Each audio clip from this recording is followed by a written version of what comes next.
ఈ భూమి మీద నీ మీద ఆసక్తి చూపే నరుడు అన్నవాడు ఎవడైనా ఉన్నాడు? నీ సొంత వారు, నీ కన్నవారికే నువ్వు పడుతున్న శ్రమలు చూసి నీ చుట్టం ఉన్నారే, నీ బంధువులు ఉన్నారే, నీ సొంత అన్ననో లేకపోతే నీ సొంత తమ్ముడో, నీ తల్లో, నీ తండ్రో, ఏమండి నీ తోబుట్టిన వారు ఉన్నారే, వాళ్ళకి లేదు నీ మీద ఆసక్తి. నువ్వు ఏడుస్తుంటే, నువ్వు దరిద్రంలో ఉంటే, అప్పుల పాలైపోయి ఉంటే, అడుక్కో తినే పరిస్థితిలో ఉంటే, ఇంటికి రాయి కట్టుకోలేకపోతే, తినడానికి ఆహారం లేకపోతే వారికి లేదు నీ మీద ఆసక్తి.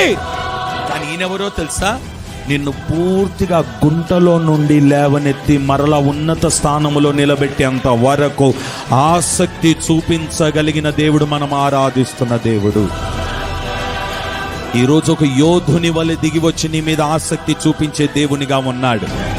ఆయన అంటాడు, నేనే ఒక పరాక్రమము గల దేవునిగా కనపరుచుకుంటాను.